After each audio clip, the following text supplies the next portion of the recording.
Hey there. You all know what happened last week. Everyone heard about Renee Goode, 37 years old, a mother of three, poet, partner. She was shot and killed by an ICE agent, Jonathan Ross, during a federal operation in a Minneapolis neighborhood. You know that news reports described her as deeply kind, rooted in faith, committed to caring for others. Many people who knew her family, shared this information. Meanwhile, federal officers raced to label her a threat or a domestic terrorist. I had recorded a live last week on my Substack. I want to encourage you to join me for these lives if you want to dive in deep to news as it's happening. But in that live, I wanted to focus less on one side or the other, but just look at what the spin reveals. There were definitely competing narratives about power and fear, and we heard phrases like self-defense and domestic terrorism. And what happened in Minneapolis shows about who gets humanized, who gets dehumanized, but also how gaslighting works. And it's not just in politics, it's everywhere. Now, many of you know, if you're a longtime listener, a story like this would be very personal to me. I'm a St. Paul, Minnesota girl, but I grew up, right next to Minneapolis. Many of my friends are from Minneapolis because my high school was a Minneapolis suburb. And what's happening there is heartbreaking. But in this episode, I just want to stay in my lane. It's where I work. It's where I live. It's where my value system operates. I want to suspend ideology. But let's look at the messaging because so much can be revealed in it. When big events happen, press conferences, social media clips, competing stories, what I'm looking for is how stories are told. So I was looking at statements and press conferences from Governor Tim Walz, Mayor Jacob Frey, President Trump, J.D. Vance, the White House, Homeland Secretary Kristi Noem. And by the end of this episode, I just want you to be able to look at a crisis, political or personal, and see the patterns because they're all like me.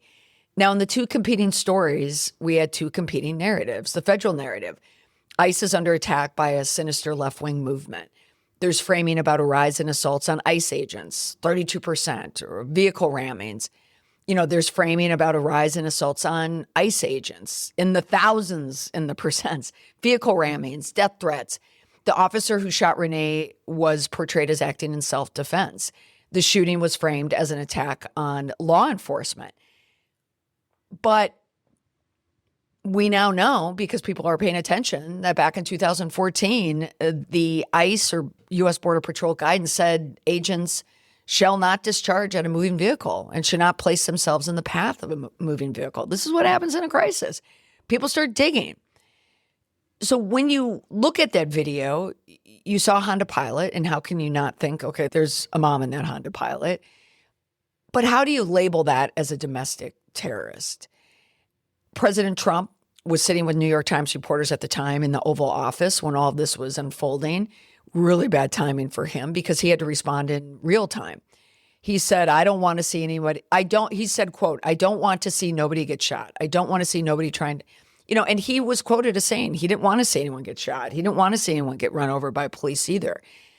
An aide brought over a laptop while he was sitting with the reporters, showing footage from KSTP, that's the ABC affiliate in Minneapolis, Twin Cities area, showing an angle from the front. And from that angle, it just looked like a car racing down the street. And then it would look like, if there was someone standing in front of that car, that person would be in peril. But we've seen so many angles now.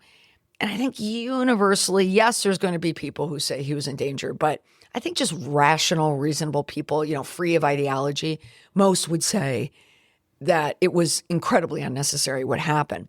Kristi Noem was down in Brownsville, Texas. She was wearing that ridiculous cowboy hat with the podium in front of camouflage netting. She said Renee's actions were an attempt to cause bodily harm to agents. It was an act of domestic terrorism, that she weaponized her vehicle. And she also talked about how the vehicle became stuck and snared in snow. And if you look at the street, there was some snow on the street, but no one was ensnared in snow. J.D. Vance said she aimed her car at ICE officer and pressed the accelerator. This was a tragedy of her own making. This was an attack on federal law enforcement. You can't watch him and not think, okay, he's campaigning.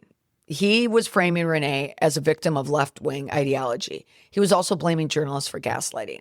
Now it was also the journalist's fault. So we clearly see what the federal framing is. Now, if you move over to Minnesota, Governor Tim Walz just pulled out of his reelection race last Monday. Think about that timing. Think about it.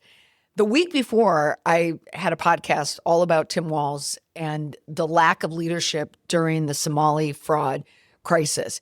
He was so busy taking the bait from President Trump that he didn't look up and just govern or show people in the state of Minnesota that he was governing. But when he opened his press conference, he opened it by naming Renee, naming her family, offering sympathies to the wife, her children, talking about the GoFundMe, thanking Minnesotans for peaceful vigils. You know, he said there's a strength in numbers and power in peace. Then mentioned ICE mobilization, calling it reckless and has not made Minnesota safer. That's the type of messaging that speaks to constituents. He kept saying Minnesota must be a part of the investigation because from a federal point of view, they were impeding in the investigation. Mayor Jacob Frey took a very direct moral line in press conferences, and we all saw this. He said, you know, having seen the video myself, I want to tell everybody directly, this is bullshit. This was an agent recklessly using power that resulted in someone dying. To ICE, get the F out of Minneapolis. We do not want you here. That is powerful framing. And I posted social media posts talking about, you know, should you drop an F-bomb in a press conference? Typically, no, that would be the answer. You don't want to do that. But when you are attaching deep emotion to a tragedy and something where you have moral issue with what's happening, it did fit at that moment. And Mayor Frey tempered that by publishing an op-ed in the New York Times a couple days later. And he wrote about, it was titled, I'm the mayor of Minneapolis, Trump is lying to you. And he opened with the 2007 35W bridge collapse and mentioned when George W. Bush showed up during that disaster as a calming figure and laid out an argument how, as a country, we don't have that anymore. We have a commander-in-chief who weaponizes and politicizes events. So going to the New York Times with a thoughtful op-ed after that fiery press conference showed that Jacob Frey has a message, he has optics, and he has emotion. And it's really what Minnesotans want to see. Now, let's break down the messaging. What is crisis effective? What's base motivating? What's credibility destroying? Tim Walz, when he says, I don't have a predetermined notion. Yes, I saw the video, but a thorough investigation will see what happened and come up with a fair and just conclusion, and I will accept. That's crisis effective language. He acknowledged the video, acknowledged emotion without being inflammatory. He refused to prejudge. That builds trust, and it was also a marked difference from how he managed the Somali fraud crisis in Minnesota previously. When he talked about anger and nonviolence, he said, don't give them what they want. We're not going to win this through violence. We're going to win it through justice, through compassion, through Minnesotan-ness. That's effective. He's speaking directly to an audience. Jacob Frey, he was speaking truth to power, direct, like a person, not a politician. He says there are multiple videos, multiple perspectives. The claims that Renee was a domestic terrorist, he's calling bullshit. He's calling it part of a lie. That heightened language works there. It's crisis effective, but also base motivating. It's a strategic contrast to Governor Walz. J.D. Vance, he said, what you see is what you get. That's base motivating mega language. But it can also be credibility destroying. He got up there and essentially told his truth, which many people see as a lie. He's going after journalists. He's using the term radical over and over. But what are the reasonable people thinking when they're watching this? Even if they're not Democrats, they could be Republicans, they could be independents, but they could be looking at this saying, what the hell is going on? And you cannot suspend either that J.D. Vance wants to be the Republican candidate. A lot of it is performative. Same with Trump. And I have to say, he was a little more reserved in his tone. From the first tweet that he sent out in the hours after it happened, it was more subdued for him. I would argue that he didn't even write the post on X, that it was written by a staffer. But Kristi Noem was being so inflammatory with her language. I think an option for them was to take it down a bit. It gives them room to pivot a bit. But Kristi Noem, her lexicon, domestic terrorism, acts of terrors, you really wonder, did anyone show Kristi Noem the video? My brain goes to, is someone setting her up and not showing exactly what happened in Minneapolis? So her language could be called base motivating. It's mega coded, but also credibility destroying. And I'm not saying just from Democrats. I'm saying it from reasonable people. She is destroying her credibility within the administration because you see the momentum working against her. The federal government is talking about Renee Goode as being brainwashed and part of the radical left. That messaging may work in other areas, but when a mother like this is killed, it's tough. So a crisis management lesson here, if you look at it from a perspective of someone who does this, what I would tell clients in this situation, not federal ICE agents, but something that you have to navigate that's tricky. What comes to mind is when clients were asking me about Israel and Gaza and that situation and Palestine's. And when clients came to me to talk about Israel and Palestine, they didn't know how to message that. And when people ask me or think about this, if you're asking yourself, how do I message on this issue? What that signals is you probably haven't thought about that issue, or you don't have a value system attached to whatever that issue is. And if you don't, that's okay. Many don't. I had a client yesterday, they didn't have a value statement at all. We had to work through one. But this is why they're important, because value statements are attached to humanity. And that is an easy default message. It's very difficult to message to politics because there's always two sides. But when you start with humanity, that's everyone. Everyone's humanity. So in this case, it begins with the victim. That's what Senator Amy Klobuchar is doing. Speaking about the victim. Compare that to the administration. ICE is the victim. Jonathan Ross. You also want to focus on truth because you have to maintain it. You have to find it again if you've lost it, and you have to build on that. You also want to manage weaponizing anger. It's understandable if you have it in situations and you can use it. I'm thinking Jacob Frey in this case. He pinpointed his anger in a direction that worked. But across the board, anger is not going to carry you through a lot because some people are going to react to that. You don't want to weaponize anger, but you can use it if you want to show emotion.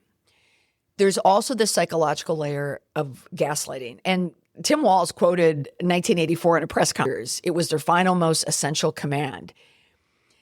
That is Walz's saying that the government is gaslighting. And gaslighting is always one of the most frequent elements of any manipulation campaign. They convince you that you're the problem. They convince you that you're crazy. You have to believe what you see. You have to believe what you hear. You cannot watch the video of what happened to Renee Goode and say she deserved that. I don't care which party you're in. I don't think any rational person would say that she deserved that. If you hear anything else, that's gaslighting. The identity scripts, like J.D. Vance saying you're either a law and order patriot or you're attacking law enforcement. You need to stand with ICE. That is speaking to that mega identity, but also the all lives matter identity from 2020 as well. Compare that to Jacob Frey, who wants Minneapolis to be safe and says what the government is doing is the opposite. Minnesota is messaging humanity. The government is messaging dehumanization. And that's not political. That's about messaging around humans. So the hidden cues in here for any type of crisis messaging. Who do they humanize first? In Minnesota, it was Renee Goode. For the White House, it was the ICE agent. How do they treat uncertainty? Do they look at the facts or do they decide the facts at a press conference wearing a stupid cowboy hat when they haven't seen the video? What is the process for determining what happened? Is Jonathan Ross just going to work? Kristi Noem said he was recovering at home with his family. Yet we saw the video. He was walking down the street after he shot someone in the face. And then the video that was leaked, I posted something on TikTok, and I thought that it was from the White House from what I was reading, but it looks like it was leaked from ICE because someone wanted to show the ICE point of view, which now makes perfect sense. In the part where Jonathan Ross, after he shoots Renee Goode 3 times and shoots her in the face, he says effing bitch. And again, I'm not using the expletive in here. That was kept in there for a reason. It's someone who wants to code it to that law enforcement, effing bitch, she did this to me type of audience. Maybe you might find that audience, but you're not going to find a lot of people in that rational audience. You're showing what you're doing with your anger. And a rational person would say, you took your anger in a gun and you shot a woman in the face. Then you also want to look at what happens to the people who disagree. Walz talks about protecting constitutional rights and protecting the freedom to protest. But you can't have damage. You can't have recklessness. You can't have violence in that protest. So to show empathy or more understanding for people who disagree also is good crisis messaging. So as a crisis manager, as soon as I accept a job or work, I'm looking at the person at the center, the leader, the team. I want to know what's driving them. Is it humanity? Is it empathy? Is it really trying to get to the heart of the matter? What's the ethos? What's the intention? Sometimes I see it clearly, and then I know. Recently, I turned down work because I could see what was missing there. Any messaging that speaks to people at a human level uses empathy. That's usually the right message. That's a message that gets you through. So whether you're navigating a political crisis or a personal one, the dynamics are the same. Look for who gets humanized. Look for how they treat uncertainty. Look for what they do with anger. And as always, trust what you see with your own eyes. That's all for this week on the podcast. I encourage you to subscribe to my Substack. You can find me substack.com at Molly McPherson. I have weekly PR breakdown lives. We are breaking down the breaking news story of the week. It's usually what everyone's talking about is the conversation around the water cooler and the bubblers and in your text chain. I want you to join me on that chat. Sometimes I live stream it across all my platforms. Sometimes it's just on Substack. And you don't need to be a paid member to be a part of these chats. You can absolutely just hop in and follow along. All right, everyone. Thanks for listening. Bye for now.